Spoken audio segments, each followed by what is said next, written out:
Unaangalia Sadiki TV.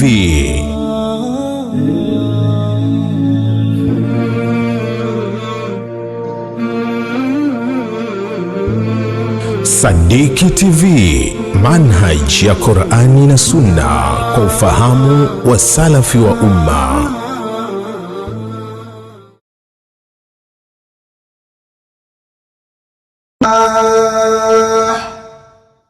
حي على الفلاح.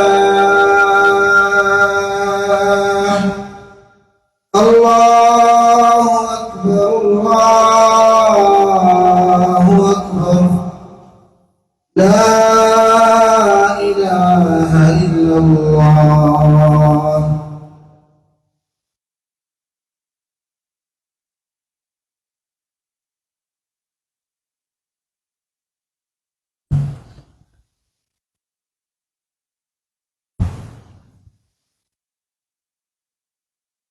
إن الحمد لله نحمده ونستعينه ونستغفره ونعوذ بالله من شرور أنفسنا ومن سيئات أعمالنا. من يهده الله فلا مضل له ومن يضلل فلا هادي له. وأشهد أن لا إله إلا الله وحده لا شريك له، وأشهد أن محمدا عبده ورسوله. يا أيها الذين آمنوا اتقوا الله حق تقاته ولا تموتن إلا وأنتم مسلمون. يا أيها الناس اتقوا ربكم الذي خلقكم من نفس واحدة وخلق منها زوجها وبث منهما رجالا كثيرا ونساء، واتقوا الله الذي تساءلون به والأرحام إن الله كان عليكم رقيبا. يا أيها الذين آمنوا اتقوا الله وقولوا قولا سديدا يصلح لكم أعمالكم ويغفر لكم ذنوبكم، ومن يطع الله ورسوله فقد فاز فوزا عظيما. أما بعد، فإن أصدق الحديث كتاب الله، وخير الهدي هدي محمد صلى الله عليه وسلم، وشر الأمور محدثاتها، وكل محدثة بدعة، وكل بدعة ضلالة، وكل ضلالة في النار. بعدكم حميدي الله تبارك وتعالى، نكم تكي رحمة متومي محمد صلى الله عليه وسلم وإسلام وتكوفو. Khutba yetu ya leo ni suala muhimu sana la msingi, suala ambalo inatakiwa kila Muislamu awe ni mwenye kujiuliza suala kama hilo. Lakini kabla ya kuulizana suala hilo, nituelewe ya kwamba miongoni mwa kadhaya, miongoni mwa mambo ambayo ni makubwa sana yanayotakiwa kutuliwa umuhimu kwenye zama tulizokuwa nazo, ni kadhia au ni mambo yanayofungamana na ufisadi katika mujtama. Ufisadi huu umekuja kutoka wapi? Na ni nani muhusika, na ni nani mas'ul, na ni zipi sababu za msingi zilizopelekea ufisadi kama huo? Kawaida ya daktari, kabla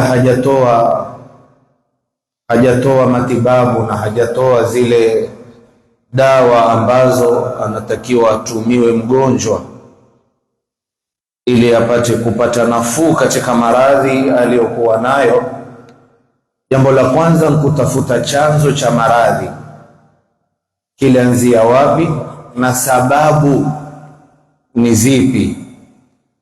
Na billahi alaikum, mfumo huu ambao unatumika katika kutibiwa watu mfumo ungeletwa kwenye upande wa dini, tungetengeneza mengi ambayo yameharibika, lakini hivi leo hayatengenezeki na hayatotengezeka. Limadha? Kwa sababu hatujui tutengeneza nini kwanza, na nani aliyeharibu, na kutengenezwa twatumia njia gani kwenye kutengeneza. Sasa inabaki ni faudha katika mitandao na katika mujtama, kila mtu aseme atakalo kusema na mtu atoe fikra atakazotoa, tatizo linabaki pale pale. Ikhwatal iman, Mwenyezi Mungu katika Qur'ani tukufu asema dhahara alfasadu fil barri wal bahri, ufisadi umedhihiri baharini na nchi kavu, kila mahali kuna ufisadi. Aliyefanya nani? Bima kasabat aidi nas, kwa mambo yaliyofanywa na watu. Kwa nini wafanye? Al-Imamu Tantawi asema bisababi inhimakihim fi shahawati wa tafallutihim min kulli ma amara Allahu bihi au nahahum anhu, ni watu kuzama katika shahwa, watu kukaa mbali na maelekezo ya Qur'ani tukufu na sunna ya mtume wao Muhammad sallallahu alayhi wasallam. Walipopotea mahisabu, hapo ufisadi ukaenea na utaenea mpaka watu watakaporejea kwenye barabara ambayo ni ya sawa. Abul Aliya naye asema man asa Allah fil ardi faqad afsada fiha, atakaye muasi Mungu katika ardhi hii basi ajue ameifisadi na ameiharibu ardhi kama hii. Ikhwatal iman, ufisadi si kitu cha teremka kwenye mbingu bila sababu. Ukiambiwa kuna ufisadi, si kwamba kuna kitu kimeteremka juu ya mbingu bila ya sababu. Wa innama waraahu a'malu, wanazuoni wanasema nyuma ya ufisadi pana mambo yaliyopelekea kupatikana ufisadi. Wa takhsir fil wajibat, na kupatikana mapungufu katika mambo ya wajibu tuliowajibishwa. Wa intishari lilmunkarat. Suala linakuja ndugu zangu la Ijumaa ya leo, faman yastahiqu lauma, ni nani anayestahiki kulaumiwa kwa huu ufisadi ulioenea? Na ufisadi tunaokusudia hapa ni far'i fulani, ni sehemu fulani, ni juzu fulani. Hatuzungumzi ufisadi kwa ujumla. Ufisadi kwa ujumla sababu na wakulaumiwa ni wengi, lakini tunataka kuzungumza sehemu fulani ya ufisadi ambao uko, nani mlaumiwa katika ufisadi kama huu? Ikhwatal iman, unaweza usitengeneze mujtama, unaweza usiwe na uwezo wa kutengeneza society, au kwa lugha nyingine waweza usiwe na uwezo wa kutengeneza jamii yote, lakini ukawa na uwezo wa kutengeneza nafsi yako. Nafsi yako wewe mwenyewe. Wewe kama wewe kwanza, hebu jiangalie, kisha jitengeneze, jirekebishe makosa uliokuwa nayo. Hili waliweza. Wakadhalika bait, nyumba yako unaweza ukarekebisha. Nyumba ni sehemu ya kuhusu wewe baba, unaweza ukarekebisha, kukataza munkar ambao unaofanyika katika nyumba yako kwa kadri ya uwezo wako utakavyoweza. Hebu nisikilizeni kwa makini sana, kwa makini sana. Tusitake mambo ya juu, lakini yale ambayo ni ya chini ukipewa ukawa huyawezi. Kwa mfano, sisi tunataka dola ya Kiislamu, sio? Kulikuwa na hizo fikra, toka dola ya Kiislamu, taka uongozi. Lakini suala ni kwamba kuna uongozi wewe Mungu amekupa mdogo kushinda uongozi unaotaka wewe mkubwa. Jiulize, kwenye huu uongozi mdogo uliopewa na sheria, umeweza kuwa kiongozi bora? Ndio sasa tuseme fulani maadamu ameweza kuwa kiongozi sehemu fulani, huyo tumfanye kiongozi wa jamii. Tulioko hapa sote ni viongozi hapa, ni viongozi kwenye majumba. Sisi sote hapa tuna majumba, wengi wetu hapa ni mababa, una watoto wa kiume na watoto wa kike, una mke. Huo ni uongozi ambao sheria umekupa. Je, umeweza kutengeneza nyumbani kwako ndio uje na kifua wataka kutengeneza jamii? Mambo huenda kwa vipimo, mambo haendi kwa hamasa nyingi. Mambo kunakwenda na vipi hivi? Mwanafunzi darasa la kwanza hupelekwa la pili ikiwa la kwanza haliwezi? Huwezi kumpeleka. Utampeleka kwa misingi gani? Mtu ameshindwa kuelewa masomo ya darasa la kwanza, wewe wamtukua wampeleka la pili, unakwenda kumwangamiza mwanafunzi ule. Lakini tizama, majibu yakitoka fiqhi, lugha, mashallah, huyu amepiga 100%, huyu anatolewa awal, anapelekwa thani. Na wapa mifano ili munielewe, kwa sababu pengine naweza kuwa nazungumza Kiswahili cha Kimombasa msinielewe. Tumefahamiana eh?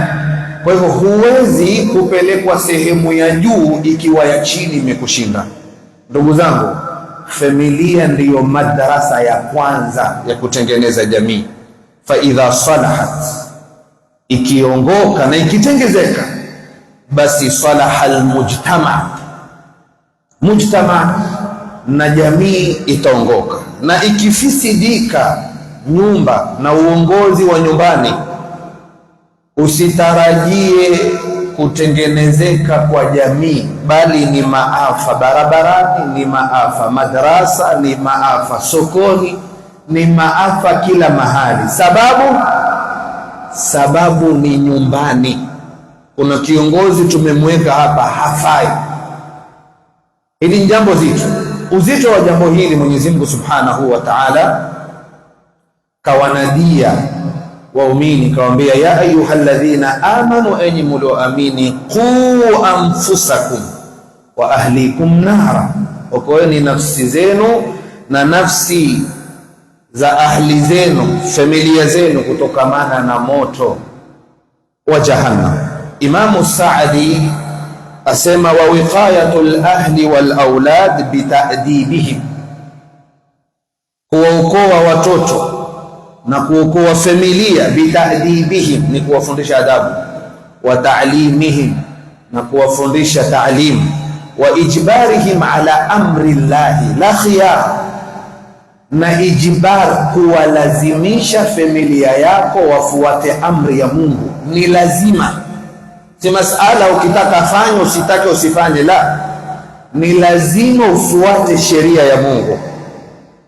Kisha Imam Saadi yasema, fala yaslamu al-abd, muislamu mja hasalimiki, illa idha qama bima amara Allahu bihi fi nafsihi, isipokuwa atakaposimama kutekeleza aliyoyaamrisha Mungu katika nafsi yake, wa fi ma yadkhulu tahta wilayatihi, na kila anayeingia chini ya uongozi wake, minazawjat, kutokamana na wanawake wake zetu, wal aulad na watoto, wa ghairuhum, na wengineo. Qu anfusakum wa ahlikum nara, okoeni nafsi zenu na jamaa zenu na ahli zenu kutokamana na moto wa jahannam. Kisha Mtume sallallahu alayhi wasallam kwenye hadithi kasema, kullukum ra'in wa kullukum mas'ulun an ra'iyatihi, nyote ni wachunga na kila mmoja ataulizwa kwa alichokichunga. Utaulizwa nini? Utaulizwa masala ya misingi, si masala ambao ni tafiha, la, masala ya kimisingi. Na ni kosa kubwa kiongozi kutokujua atakachoulizwa nini. Utafeli, utaharibu. Na wengi wetu katika wazazi hatuelewi. Ukiambiwa masala ya kuulizwa masulia ya nyumba yako, utaulizwa nini? Sisi ona mambo ya pilau nyingi na mahamri usubuhi. Mtu akawa jifakhiri, mimi familia yangu hailali njaa. Sawa, jambo zuri, lakini usifanye kwamba ndio malengo ya wewe kuwa kiongozi nyumbani. Hailali njaa na watoto wangu wanajipakulia wenyewe watakavyo. Subuhi ni lazima wale kutosha na mchana wale, kwa sababu ni majukumu yangu haya. Maskini hakuelewa kwamba masala ya kuulizwa si chakula peke yake. Hilo la chakula watana nalo, hilo ni dogo. Kuna mambo ya msingi utakayoulizwa mbele ya Allah tabaraka wa taala kuhusiana na familia yako. Mambo gani? Nabii Yaqub alayhi salatu wassalam katuelezea Mwenyezi Mungu kwa ulimi wa mtume wake Yaqub, asema, am kuntum shuhadaa idh hadhara Yaquba almaut, mulikuwepo nyinyi Nabii Yaqub alipokuwa amefikiwa na mauti? Alitaka kujua nini? Watu hawataki kusoma Qur'ani ilivyozungumza. Watu hawataki kuifanya Qur'ani malengo hasa ya kuteremshwa. Kitabun anzalnahu ilayka mubarakun liyadabbaru, haya ndiyo malengo kuteremshwa Qur'an. Qur'ani imekuwa ni Qur'ani ya kubandikwa kwenye magari, hasbunallah wa ni'mal wakil, hadha min fadli rabbi. Na Qur'ani imekuwa Qur'ani ya mazunguo. Kokote ukikata kona tu rukia, ukizunguka hivi zunguo. Sio malengo hayo ya kuletwa Qur'ani. Sasa kulipopotea malengo ya kuletwa Qur'ani, imebakia hilo, lakini haina manufaa sisi tunayoyapata kwa kutokuijua Qur'ani yetu. Nabii Yaqub awaambia wanao, ma ta'buduna min ba'di. Sikiliza, kiongozi, baba mwenye nyumba auliza nini kwanza? Hakuuliza zile nyumba na magari na akaunti za benki, la. Kitu cha kwanza, ma ta'buduna min ba'di, mutamwabudu Mungu gani baada ya mimi kufa? Baba ambaye niliwalingania kumwabudu Mungu gani? Mungu mmoja pekee yake. Wakamwambia, na'budu ilahaka wa ilaha abaika Ibrahima wa Ishaqa. Kisha wakasema ilahan wahida, Mungu mmoja baba, wa nahnu lahu muslimun. Hano utakokwenda kuuliza, familia yako imeishi na misingi ya akida ipi? Akida za kukohoa na kutiana maradhi ya vifua? Akida ipi? Akida salima sahiha? Manhaji ipi? Manhaji ya ahli sunna ama manhaji ya khurafati na bid'a nyingi? Hayo ndio utakaoulizwa kuhusiana na familia yako. Uulizwe ulikuwa kila mahamri mangapi asubuhi na chapati ulikuwa kila ngapi? Uulizwe hayo. Sasa lazima watu waelewe ni nani mlaumiwa jamani kwenye ufisadi huu tunaoupitia ulioenea katika mujtama. Tutakuja katika mbele ya khutba kuelewa muhusika ni nani, lakini elewa ya kwamba kila mmoja ni mchunga na kila mchunga ataulizwa kwa kile alichokichunga. Wajua mwanao kama yuasali au hasali? Wewe baba, kama baba wajua na ushawahi kuuliza kuhusiana na akida ya mtoto wako, moyo wa mwanao, akida yake ya kumjua Mungu, tauhidi ikoje? Ushauliza ibada za mtoto wako, swala zake ziko vipi? Ushauliza marafiki wanaofuatana na watoto wako ni marafiki aina gani? Ushauliza maendeleo ya mwanao ya madarasa? Ushauliza? Ama kizungu kingi tu na tai na masuti? Ushauliza mwanao asoma nini na asomeshwa nini? Ushauliza mwanao yuenda wapi, atembea na kina nani, na akitoka kikuaga yuaenda wapi? Ushauliza binti yako azungumza na nani katika wanaume? Ushajiuliza binti yako wajistiri, wajua habari hizo? Ama wewe uko tu watu wako kwenye mitandao, kwenye matiktok? Ushajiuliza mkeo yuko vipi, waishi naye vipi? Ni mtu wa ibada? Ni mtu wa kujistiri? Ni mtu wa heshima zake? Ni mtu wa kujiposti kwenye social media? Ushauliza? Hatujauliza. Wa min huna tabdaul karitha, hapa sasa ndio msiba waanza na miujiza. Yapi? Kila mmoja akijiona kwamba masulia yangu ni kula na pahali pa kulala, haya tuliyoorodhesha hapa akawa hana habari nayo, msiba huanzia hapo jamani. Na ni msiba mkubwa ulioje sisi waume tukawa ni wenye kukaa mbali na masulia na tukawaachia wanawake majumbani. Baba tumebakia tu ni majina, yule ni mzee fulani, yule mbabake fulani,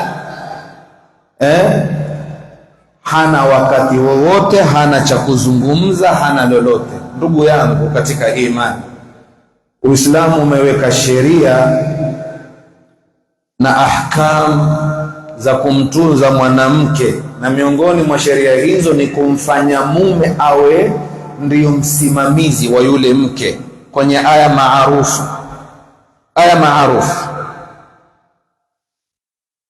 Ar-rijalu qawwamuna ala an-nisa. Hii qawama uliopewa hapa ni ipi? Wanazoona wanasema biilzamihinna bihuquqi llahi. Jambo la kwanza, uwalazimishe haki za Mungu. Miongoni mwa haki za Mungu ni swala. Wakafihinna anil mafasidi, na uwe ni mwenye kuwaziwilia wao na kuwakataza wao kutokamana na ufisadi mwingi wanaoufanya. Wanawake hufanya ufisadi mwingi, sisi hatujui, na kila siku zikienda social media hizi zilivyotawala jamii, machafu yanazidi kuongezeka na wanaume wanabakia tu ni wanaume majina. Hii ndio maana ya qawama. Ukiambiwa ar-rijalu qawwamuna ala an-nisa, maana yake si kutoa sauti kubwa pale nyumbani na kupiga watoto makonde, sio hiyo. Qawama ni usimame kama mwanamume, nyumba yako iwe ni nyumba yenye maadili ya dini, ndio maana ya qawama. Lakini yako wapi hayo leo? Yamepotea. Jawabu tunapata kwenye khutba yetu, mlaumiwa wa kwanza kwenye ufisadi unaoenea upande wa watoto na wanawake, mlaumiwa wa kwanza ni mwanamume. Bakri Abu Zaid katika kitabu chake Hirasatul Fadila asema, inna fasada nisai, wanawake kuharibika na kufanya mambo watakavo, sababuhu al-awwal, sababu yao ya kwanza ya kuharibika, tasahulu rijal, ni kuzembea kwa wanaume wao.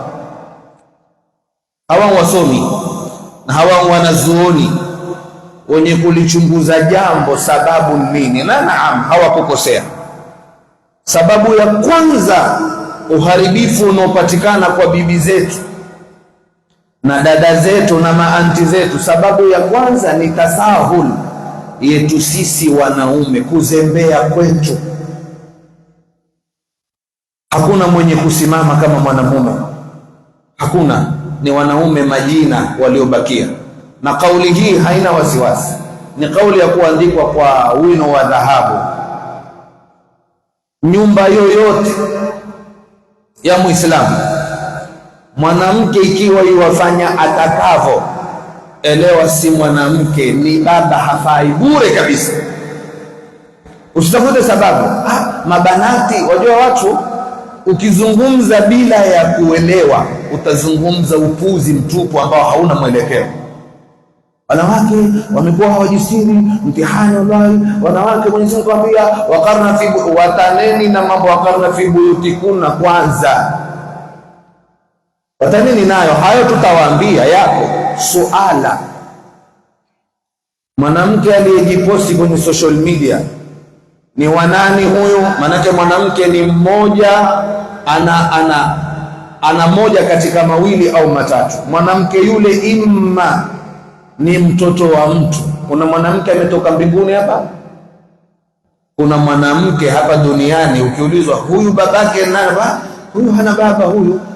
Tumketi siku hiyo ghafla hapa barabara 6 tukasikia mshindo boom, tukimwangalia kumbe mwanamke.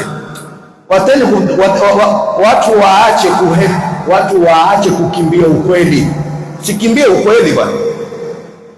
Huyu binti anayejiposti, nyinyi mnaozungumza kwamba mabanati wamejitokeza wazi hawajistiri, mabanati watembea uchi mabarabarani, weka kando hizo lawama kwanza. Huyu mwanamke tuliyemuona ni wanani? Tukimwangalia ni binti hajaolewa, sawa. Babake nani? Ni fulani. Sasa ule baba ndo hafai. Sijui mwanaelewa jamani kabisa. Itakuwa ndo hivyo. Akiangaliwa huyu ni mwanamke ashaolewa, ni mke wa mtu, mumewe nani? Ni ule imamu pale. Sasa huyo imamu huyo mwenye ule mke, huyu imamu ndio hafai, kwa sababu angefaa mkewe asingekuwa kwenye social media. Sasa tukishampata mgonjwa, sababu ya huu ugonjwa ni hili dume, basi huwa mambo yamekwisha. Ni kumwambia mzuie mkeo. Tuko pamoja? Huyu mwanamke ni nani? Hana mume, babake alikufa, ana ndugu lakini wa kiume. Ndugu wa kiume ajua kwamba binti sistaki yuko social media. Sasa sababu ni huyu brother, ni huyu ndugu ndio aliochangia haya. Ndo Bakri Abu Zaid akasema sababuhul awwal tasahulur rijal. Wangesimama wanaume wakisawasawa, waume kwa sifa za uume, si uume kupiga chuma na kifua kikubwa kama ndovu. Hizo sizo alama za mtu kuthibitisha kwamba yeye ni mwanamume katika nyumba. Mume, simama kama mume kwa sheria ya Mwenyezi Mungu, nyumba yako iwe hivi. Subutu wanawake kama watafanya watakavyo, lakini chumbebakia watu wakula machungwa mingi na njugu, basi mengine yote tushaharibu. Alafu ufisadi ukitokezea tulizani, lakini chanzo ni nini? Wajua wazungu. Hakuna kusingizia wazungu my friend, sababu ni wewe. Wewe una nyumba ya nyumbani. Huyu anayekata viuno kwenye TikTok ni mke wa mzungu. Ni mke wetu, ni mmoja katika wake zetu sisi hapa. Sasa mbona usipeleka salamu uzunguni huko? Tusikimbie ukweli. Tasahulur rijal. Kisha tukatajiwa mifano ni mingi, miwili tu tufunge khutba. Tizama tasahul na tizama kuzembea. Tumeneno kuzembea, pengine tasahul hamunielewi. Tizama kuzembea kwa wanaume kwenye malezi. Wanaume sisi tumebakia malezi yetu kama tulivyotambulia ni kulipa nyumba na kuwapa watu kula. Ibada za watoto wako, familia zako, kuswali kwao, tabia zao, desturi zao, kujistiri kwao, hutaki kujua. Wewe ushaleta ration ya mwezi na jisifu, mimi kwangu ration ikiisha tu washaileta. Aona kwamba yeye amemaliza kwa kuleta kile chakula. Lakini kwingine akamwatia mwanamke. Sasa watu wakawa husafiri tu wakienda sehemu tofauti tofauti. Mwenda wapi? Shule zimefungwa, tunaenda kutembea. Kutembea hakujakatazwa, suala mwatembea wapi? Watu waenda maufuoni, bichi huko, wakavaa nguo zisizokuwa na heshima na mapicha hapo, waume kwa wanawake. Ile familia ya nani? Familia ya nani ile? Ile familia yako, ya mmoja katika sisi. Wamekwenda watakapo wakafanya ambayo hayafai. Tayib, familia yako, watoto wako masaa 24 wako kwenye mitandao tu, swala huadhiniwa, mama uko kwenye TV na misalsali ya Kituruki na kila siku huletwa mbinu tofauti tofauti, tafsiriwa kwa lugha tofauti. Wasiojua Kituruki utafsiriwa kwa Kizungu, wasiojua Kizungu utafsiriwa kwa Kiswahili, ili upate kufuatilizia uendelee. Nyumbani kwako hakuna mpangilio, maasi hufanyika hapo, swala zapita hapo hapo, mke afanya vurugu, kisha wewe piga kelele ufisadi, ambapo wewe ndio wa kwanza wa kulaumiwa katika ufisadi huu ulioenea. La pili, angalia kuzembea kwa wanaume kwenye masala ya harusi. Masala ya harusi mwanzo ndio ukanda mrefu, tukiufungua hapa haumaliziki leo. Tasahul, namna wanaume sisi, wanaume tukizungumza wanaume ukafikiri ukapiga mahesabu ya watu ambao wako kwingine. Twazungumza sisi tulioko hapa kwenye jambo la harusi. Mwanamke akwambia, wewe weka pesa hapa, mimi nitafanya mwenyewe sherehe, najua mimi vile ilivyo. Kwambia wewe tia pesa hapa, wataka ni hivyo, hutaki ni hivyo. Ati mwisho basi fanyeni, lakini usitoe sauti kubwa, wajua majirani. Sasa ndio umesema nini? Ndio umesema nini? Ndio umezungumza nini? Ati ndio wanaume wako umefika hapo, basi fanyeni, lakini msiweke sauti kubwa. Maskini. Alafu wewe kuja hapa kwenye baraza hapo kila machungwa, mjitama umepotea bwana. Umepotea nini? Misubutu mtu anaambia mjitama umepotea. Ati tutafuteni sababu, hakuna kutafuta sababu. Sababu ziko hapa. Sote hapa sisi sababu. Harusi ya Muislamu shughuli, harusi wiki nzima salala. Siku ya kwanza dua aliowaambia siku ya harusi watu chia dua nani? Dua basi. Dua jamaa hulia ngoma mwanzo mpaka mwisho, kisha akija ilikuwa siku ya dua, kuna dua ya ngoma. Dua watu cheza ngoma. Maskini. Ya kwanza imepita, ya pili sijui sherehe gani. Siku ya tatu bibi harusi usuguliwa kitwa. Siku ya 4 usuguliwa maguu. Siku sijui gani upakuliwa. Tartibuni ni bwana. Magharama chungu mzima na israfu.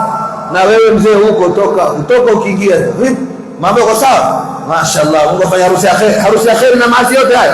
Hapana, watu kumteza Mungu shere bwana.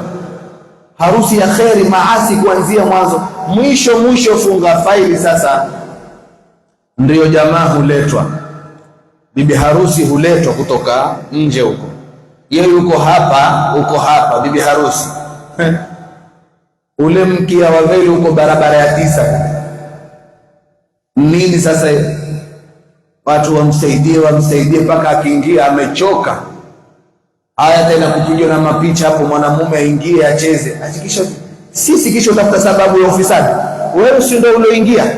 Sisi si ndio tuliingia kwenye maholi tukacheza na suti, ukajiona kama wewe ndio president wa hapa Tanzania. Ukaharibu toka na mwanzo. Mkeo akachongwa manyusi, akabandikwa na manyele, ambao wajua laana Allahu an-namisa walmutanamisa, na wajua laana Allahu al-wasila walmustawsila. Hizo ni hadithi ziko wazi. Sasa tunaenda kuchukua wake ambao siku ya kwanza ana mijilaana kibao ya Mungu. Hebu niambie hapo kuna kheri hapo kweli? Hakuna kheri. Sasa tasahuli yetu ndugu zangu imeharibu. Na ilikuwa zamani mambo ya wanawake, maharusi wanawake wana mambo mengi. Siku hizi mpaka sisi wanaume pia tuko hivyo.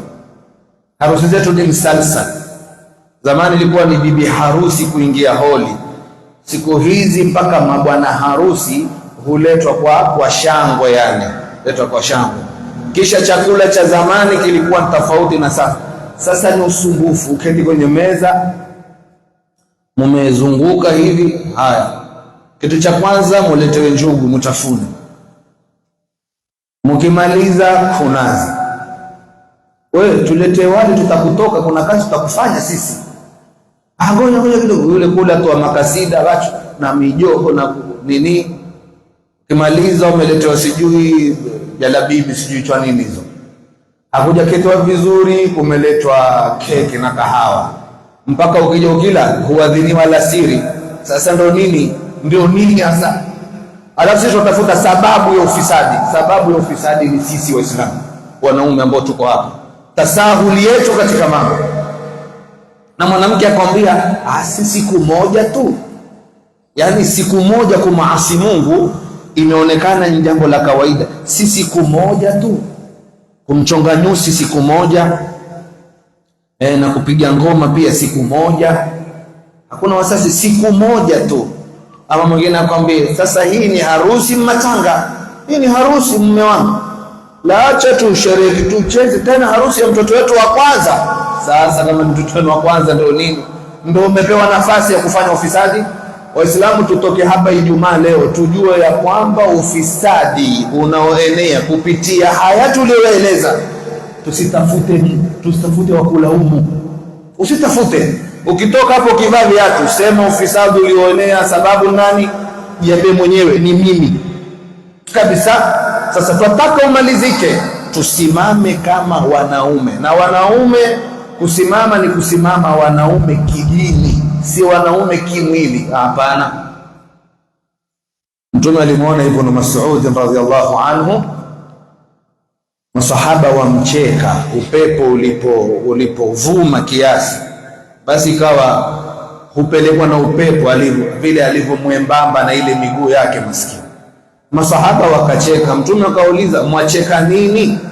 Akaba tumcheka Ibn Mas'ud vile alivyomwembamba, namna upepo unavompeleka. Akamba mwacheka ile miguu ile miguu siku ya kiyama ni mizito kushinda Jabal Uhud. Sasa ujiulize wewe, mtu asukumwa na upepo kisha siku ya kiyama ni mzito kuliko Jabal Uhud. Maana nini? Maanake Mtume katizama uume wa kwenye itikadi na kwenye moyo, hakutizama uume wa nini? Wafremu tunao sisi tele. Miili yetu mikubwa na kila siku ongeza jiwe. Ukasukuma hapa ikawa ukitembea kama hao uliofanya majipu kwenye makwapa. Lakini hufai hata pele. Faida yake nini? Faida yake nini? Yaani wewe mwanamkifua kikubwa tu, lakini itikadi yako na mienendo yako na dini yako zero kabisa. Tusiwe wanaume hao. Hatuwezi kuleta tofauti na kubadilisha. Tuweni wanaume kama walivyokuwa wema waliotutangulia. Barakallahu li wa lakum bil Qur'anil azim wa nafa'ani wa iyyakum bil ayati wadh dhikril hakim. aqulu qawli hadha wa astaghfirullah li wa lakum wa lisa'iril mu'minina wal mu'minat fastaghfiruhu innahu huwal ghafurur rahim wa huwal barrul karim.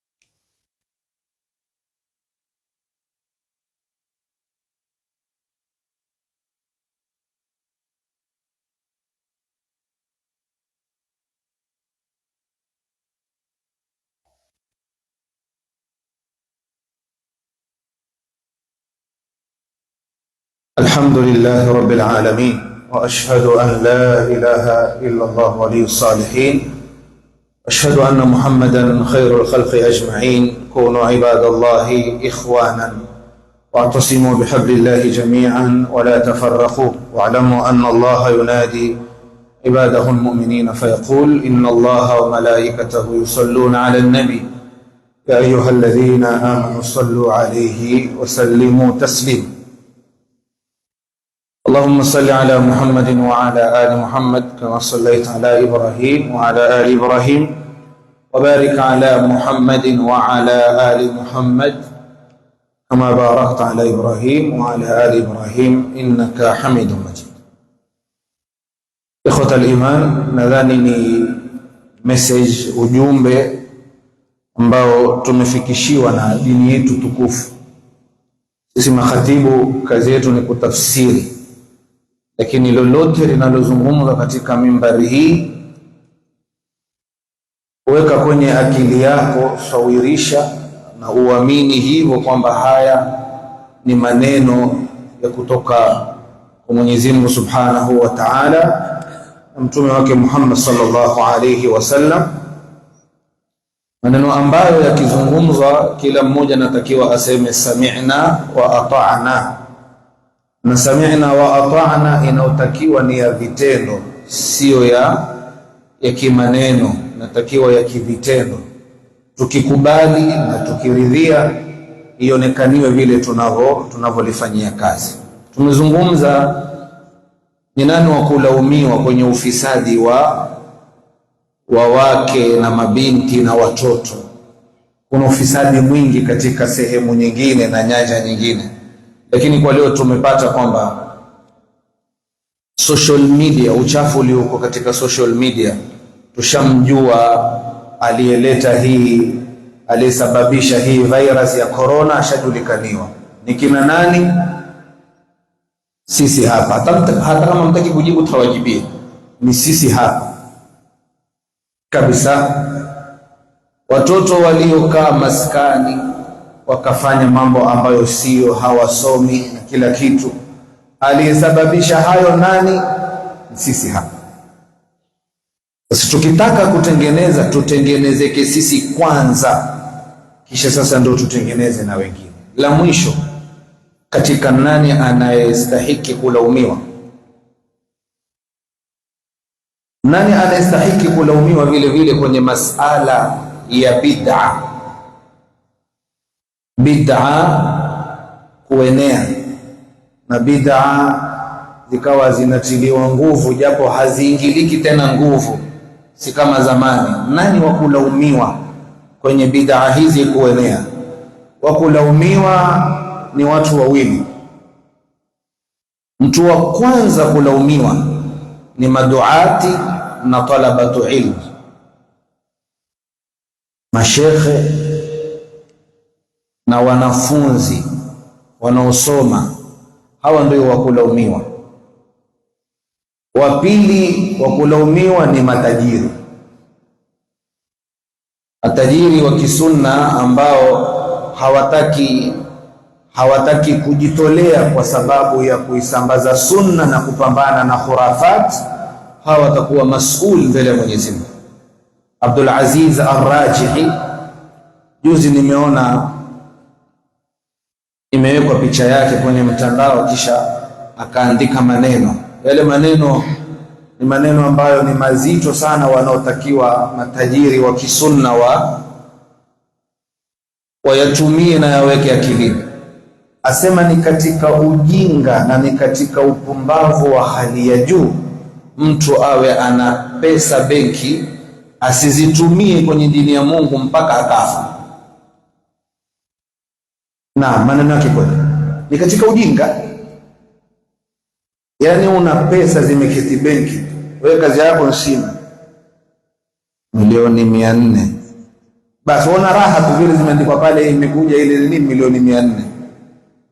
Umeketi mara ule utasikitika kutangaza kifo cha fulani, ataswaliwa pahali fulani, atazikwa pahali fulani. Ni ujinga, kwa sababu ukizikwa, ndugu yangu, hawa ulioacha nyuma, hakuna hata mmoja atakayejenga msikiti, hakuna hata mmoja atakayejenga wakfu, hakuna hata mmoja atakayefanya lolote la kheri linalokuhusu wewe.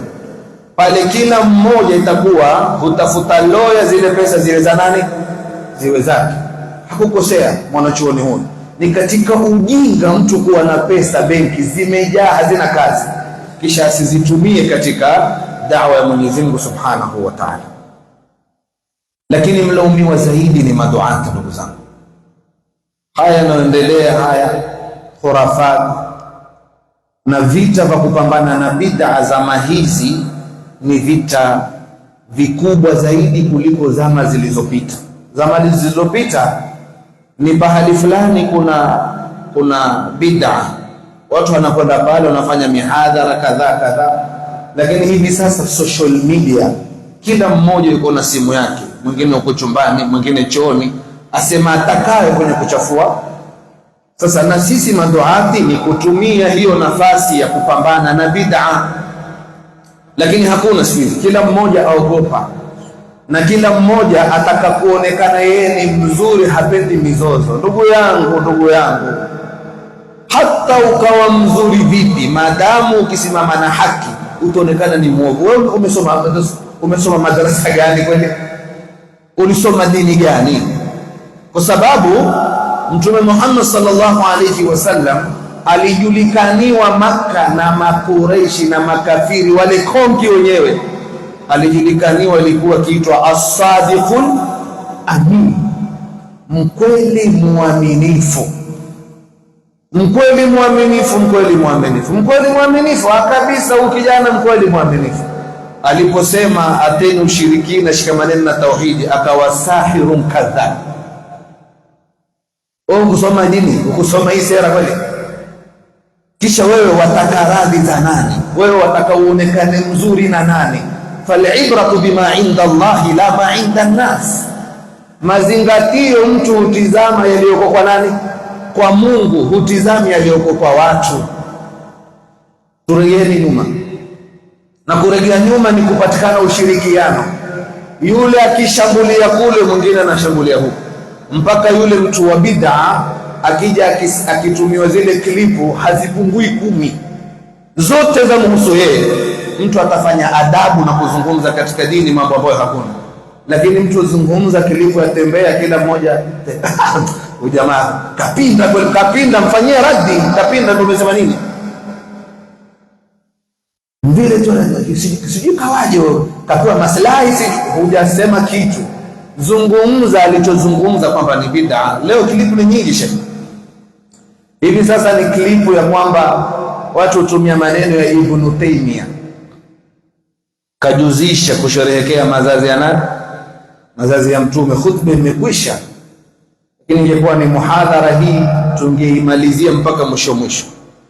Meseji yangu tu kutaka kuambia maduati wenzangu, tusimameni kwa pamoja na kwa ushirikiano, kwa sababu bid'a zikiendelea na zikizuka nyingine na nyingine, kama jana kulikuwa na shughuli pale fulani hapa msikiti mkubwa pale, ndio mwanzo kusikia maulidi hamna dufu, ndio mwanzo maulidi ya kukohoa.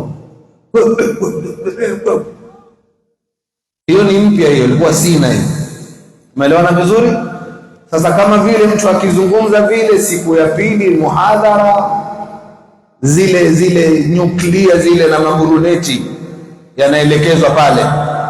Mtu siku nyingine akitaka kuzungumza atafikiria mara mbili, lakini siku hizi khalas, fulani hazungumzi tena, basi sasa yeye ndio alikuwa, yani tumefanya kama rudud na kurekebisha watu, kuweka mambo sawa, ni shekhe fulani, mpaka ilikuwa ukitokezea video wewe tizama, mtu ni msomi, pengine ni msomi kukushinda wewe mwingine, lakini atakutumania, hujaiona hii?